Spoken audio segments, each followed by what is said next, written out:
any feedback following the presentation, if you like these things to continue, but so happy to have you all here. Shirley or Mary, would you be willing to read the land acknowledgement? Mary, do you have it up? I know that you're in the document, so or you were. Otherwise, I can do it.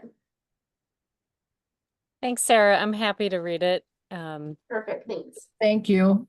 I don't have it up. And I will put the link in the chat also for folks to follow along if they'd like. We ask that you take a moment to honor and acknowledge that we are on the ancestral homelands of the Dakota and Anishinaabe. Indigenous people have a long-standing history and connection to the land since time immemorial and are the original stewards of lands and waters. Many American Indians were forcibly exiled from their lands because of aggressive and persistent settler colonialism and United States governmental policies, but they persevered. We make this acknowledgement to honor the Dakota and Anishinaabe people, ancestors and descendants, as well as the land itself. And there's a little bit more background on the statement and how it was developed through our Health Equity Committee that you can take a look at through the link that I shared. Thanks, Mary. All right, so quick overview of MPHA. Since 1907, the Minnesota Public Health Association has been dedicated to creating a healthier Minnesota through effective public health practice and engaged citizens. As you all know, we're a volunteer-driven membership organization. As part of this work, there is the Health Equity Committee, which you're all attending today, and our committee facilitates MPHA's role in advancing health equity by promoting awareness of and connection to public health and community-based health equity activities occurring in Minnesota. It is our hope to create a safe space to have many difficult conversations that are important to this work. And since 2015 and throughout history, there hasn't been many places to do that. It's a place for learning, unlearning, and relearning. And today's topic is again on connection as a form of resistance. We'll have a yoga and mindfulness activity and then 2 rounds of breakouts. It is a small group, so maybe we can rethink that. Maybe do it all together. And then we'll wrap up and close. Sonova, are you here? Okay, great. Sonova's here, and she will also lead us in our themed month discussion, and this month is on disability. So we'll be spending some time after the breakouts to partake in that. So on that note, unless there's any comments, questions, I will introduce Emily. Emily, are you ready? Yes? Okay. Do you want me to introduce you or do you want to introduce yourself? Oh, I'm kind of curious about how you would introduce me, unless my It'll video be the just same froze. thing, and it was what we have on you is your bio. I'll just Introduce me. I will introduce you. All right.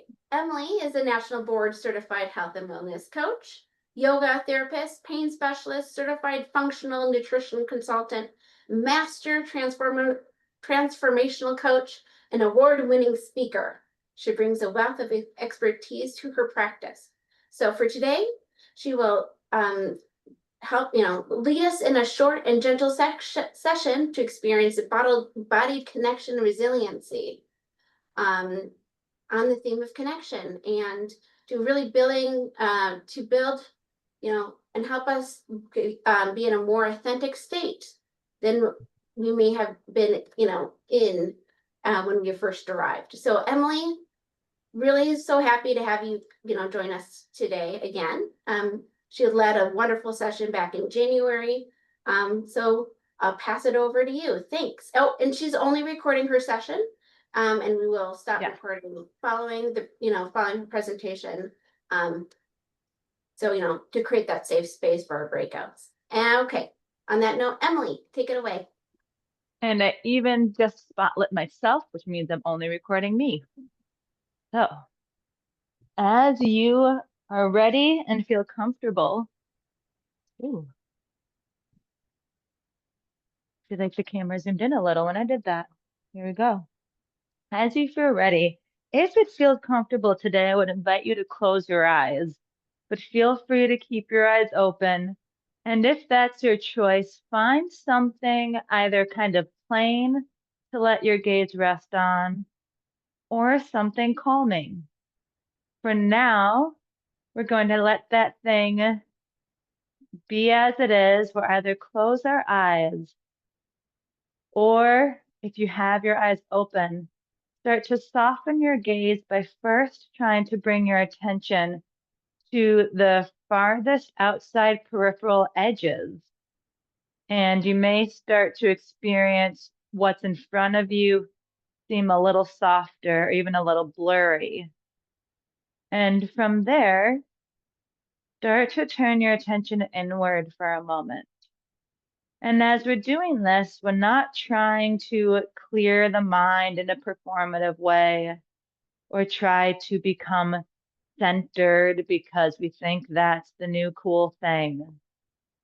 We're bringing our attention back into the present to land our awareness here where we are, back into our bodies for a moment. And with that in mind, I invite you to first start to feel the support beneath you. Maybe it's a chair or bench or couch. Maybe it's a bed. Maybe it's the floor. Maybe you even start to tap into the experience of being supported by the earth itself through these other supports.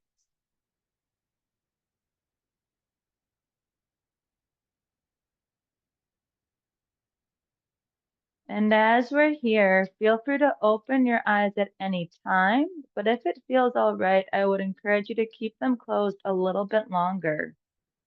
As we just gently turn the head from side to side a few times,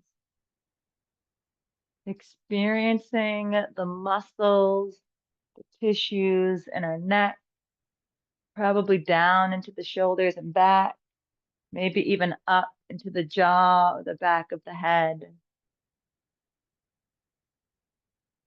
Maybe even noticing that as we go back and forth a few more times, there's a little less resistance in your body as the muscles, the fascia, the tissues become more comfortable in this movement.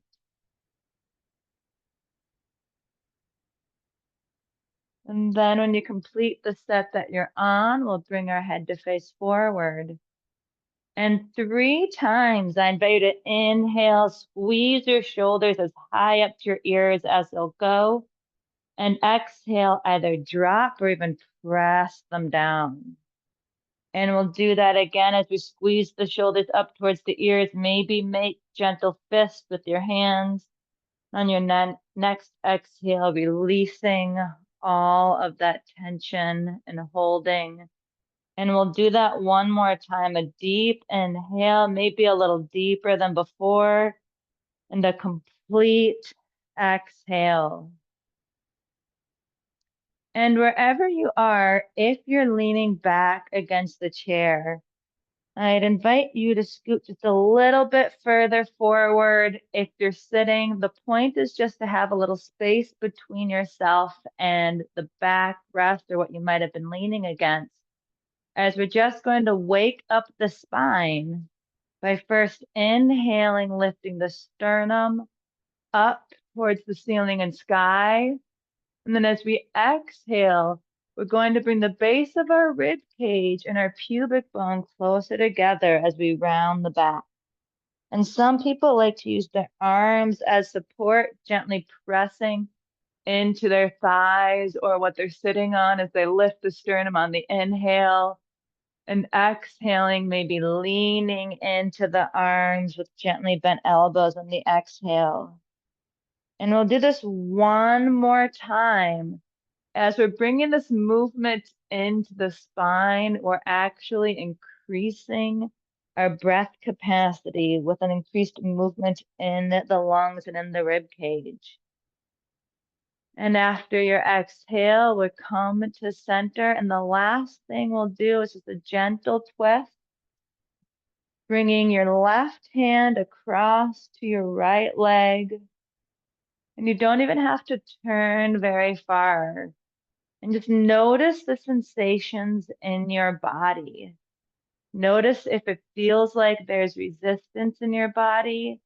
And also if there's other parts of your body that can support what's happening right now. Can you very gently press or lean into one of your hands to help support you, whether that's supporting you sitting up taller or supporting you twisting ever so slightly further. And then on your next inhale, we'll come through facing forward, bringing the right arm across the left leg. Left hand might come behind your seat. And again, gently twisting now to your left, feeling where there might be any tightness or resistance. Not avoiding the resistance completely, but finding that place where the resistance can feel almost comfortable. Again, feeling the support from your hands. Maybe you choose to gently press into your feet a little more. And then on your next inhale, we'll face forward one more time. The last movement that we'll do is either rounding your back by leaning backwards, but having your hands slide forward somewhere near your knees, or you can even slide your hands down your shins to round your back. And with either of these, let's see if a deep breath can be taken in this unusual position. It helps bring oxygen into the back of the lungs. And so what we're doing is energizing, oxygenating part of the body that is often given a little less attention. We normally focus on expanding the front or to the sides. And now we're focusing on the back. And when you're ready, sitting up tall by either pressing into your hands to help you sit up, or by lifting your chest ever so slightly, and feel free to sit back again for a very short seated or resting meditation. And as you land here now, after having experienced your body a little more fully with those physical sensations,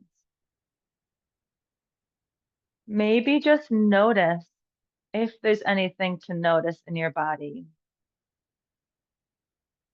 There's no good or bad, right or wrong. There may even be nothing to notice. Except for once more, that sense of support from where you're sitting. And then as you're here,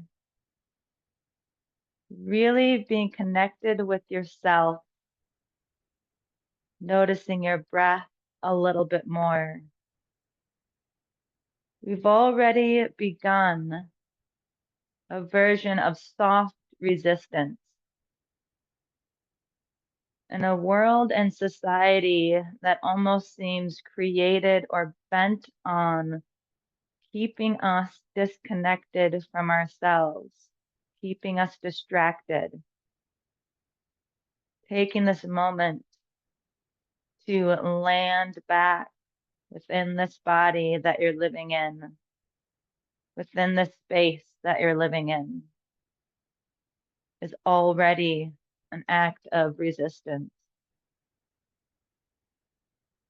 And still with your eyes closed, start to bring to mind the other people that you saw on the screen.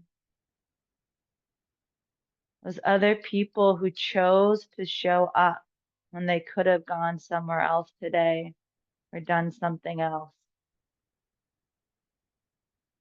And as we come together to connect, to share ideas, we're stepping into one of the oldest forms of resistance, of maintaining an intentional community,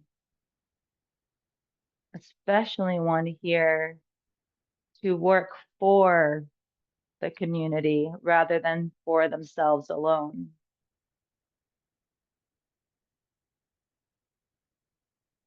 As you're here, how might it feel to take a few little deeper breaths? Maybe the breath slows down or takes a little longer. Maybe the speed of the air on your breath goes a little faster or not.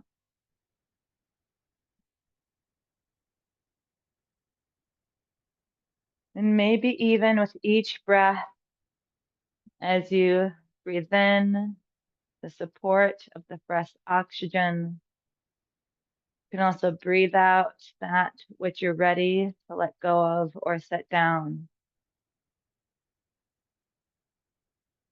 And I invite you to reflect for a moment on what resistance might mean to you, not just in a large act, but in one so small that not a single other person might notice in the moment of you taking that action. But it adds up as you continue to take that action to make a big difference over time.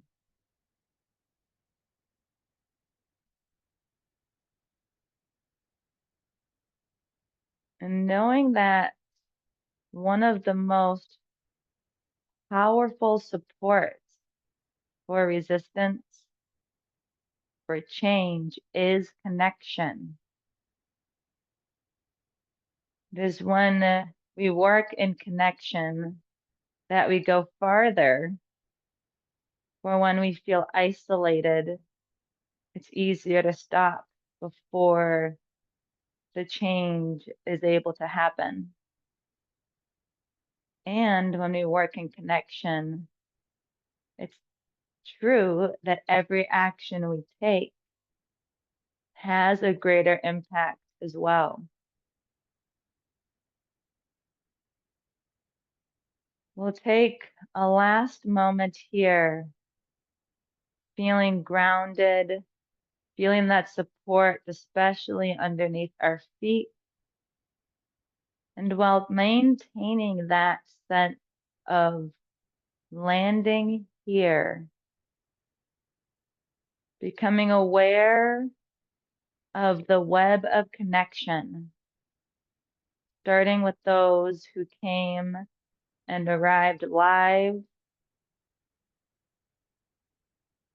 maybe opening up for those who are going to come and watch the recording. And they don't even need to watch this part of the recording. And even opening up to those who will never know of MPHA, of the Health Equity Committee, but are working in the same act of resistance as we are.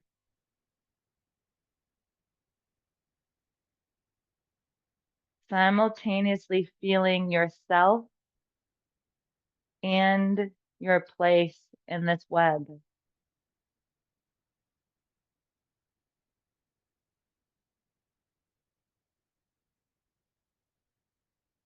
And then determine for yourself the best way to wrap up this mindfulness practice. For some, that may be letting it fade away or a more clear ending. Others, it may be letting it almost become part of the background, but still there, or something else entirely. And when you're ready, please shift your attention a little more completely back into yourself. Noticing your breath, maybe the movement with your breath, if there's a sound, or if there's a scent on the air. In your mind's eye, becoming a little more aware of the space around you again, right here, right now. And then as you're ready, opening your eyes, ready to be guided into the next part of our meeting. If you feel like you are really planted within yourself, it might feel good to stretch a little bit or to shrug those shoulders a few times faster. Bringing a little movement back into your body will help it wake up, getting the blood flowing a little more again. And then I'll pause or stop the recording. And as everyone's ready, I think it would be helpful